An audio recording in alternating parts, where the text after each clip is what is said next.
When Teenage Mutant Ninja Turtles Shredder's Revenge was announced, it was immediately obvious that they were drawing on nostalgia for the older arcade titles. Because of that, there was always a lot of hype in the lead up to release, and a lot of the reviews talk about how nice it is to play a modern version of their favorite arcade. But Gabe and I, we're loser 90s babies, so when we went to the arcade, we were playing Time Crisis. Not Turtles in Time. Cowabunga! And so we kind of forgot about this in the lead up to release. Should you reconsider that if you're like us? We're here as the Co-op Bros to answer that question and truly determine if Shredder's Revenge is for you and your best friends. Oh, let's go! Great Oh super my right god. That was That was amazing. sick. Whoa! Oh, they got it too late. Oh, baby. Oh my it's a god. Triple. Let's go, dude. Good work. Yeah, that was sick. 72.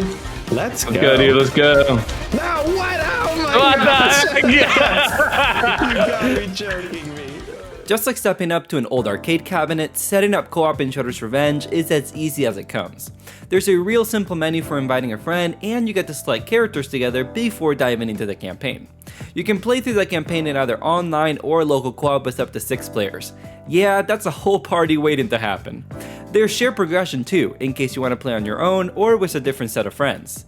We encountered 0 bugs on console, which is always nice. But like an old arcade game, there's bound to be some minor quirks. You can't swap characters mid-campaign and instead have to disband your whole party in order to pick new characters. Since each character is unique, and with the game being so short, it would have been really nice to have that feature. But like I said, this is a minor quirk, far from a deal breaker, as this game is insanely fun in co-op. Oh, baby. Oh, it's over. Pinball, dude. Pinball. Oh, crap.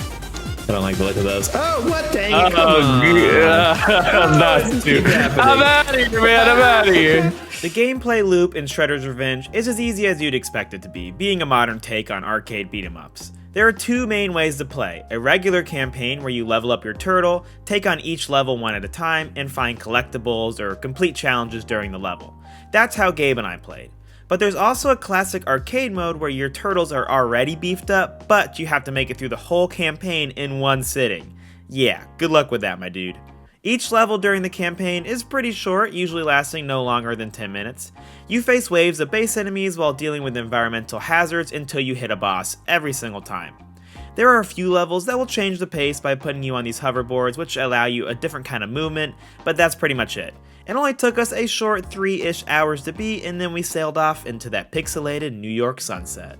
Easily one of our favorite parts of Shredder's Revenge is timing our supers just right so we can either clear the whole screen or take a massive chunk of the boss's health bar. Yeah, it's pretty awesome. Yep. Oh my.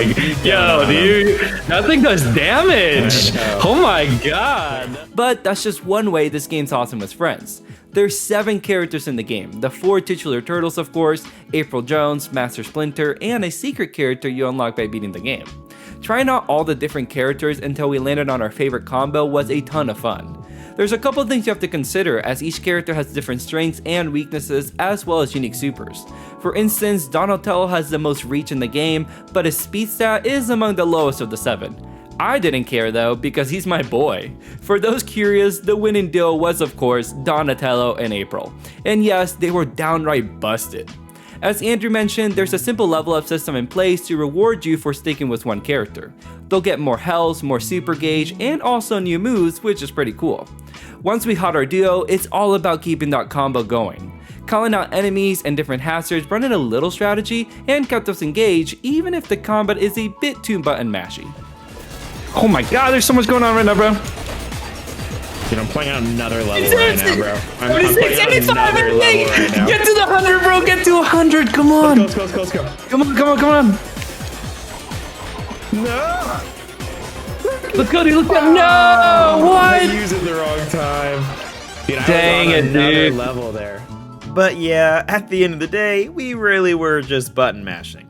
We had a few combos up our shell, but due to a really odd choice on not giving a true tutorial, we mostly stuck to the basics. And that was fine, because we never once failed a level during our playthrough. so there wasn't too much need to really work together in battles. Did we try to time our supers together? Sure, but I wouldn't call this combat overly cooperative by any means. That's not the end of the world, but it's still good to know going in. A good example of this was the revive system. Yes, you can revive your teammates in the middle of a battle, but did we ever once pull it off? Nope, not once. We'd get interrupted, without exaggeration, every single time. And since the game is so easy, we didn't really feel a lot of pressure anyways. So we'd usually just let each other faint, given you start each level with more than enough lives to make it through. This could be alleviated if you had more players to help revive someone, or if the pressure was amped up in the arcade mode. But either way, it wasn't a big deal, because we still had a great time playing this game anyways. Oh my god. No, you big loser. Get out of here, man. What the? Oh, you're trying to feed pizza into my dead body. While there may not be much to this short 3-hour stint with our favorite turtles, it has charm in spades. Everything from the music to the animations and all the little details of each level add a lot to this experience. There's all these little gags in a level, like finding a bad guy behind a counter at the mall. What you doing there, my guy? It's also a very high energy game. You're trying to go as fast as possible, and there's honestly a lot of fun to that. Especially during the hoverboard levels, which objectively had the best music playing in the background. Even though it's super short, the length is honestly kind of a plus, since it keeps the game from ever feeling too repetitive. Overall, we had a ton of fun with this one, and there's more replayability than you might think.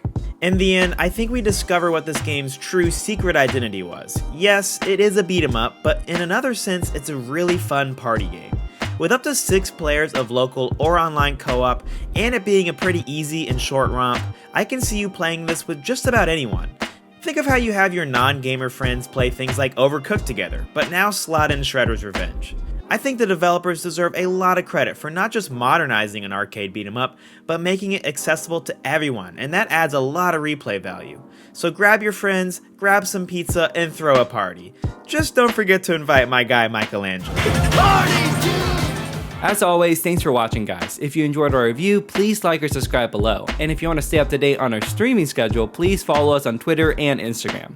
We're wrapping up Monster Hunter Rise Sunbreak and We Were Here Forever soon, and then we're starting Sniper Elite 5, so thanks to everyone who suggested it.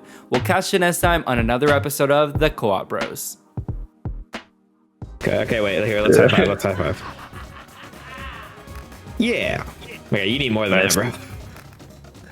That's pretty good. Hey, whoa, wait a second. What happened? I'm a vampire. Sorry, man, it's just too good. I just got an achievement for that, bro. Crap. I deserve that achievement. Yeah, you do. Bled dry. I'm down.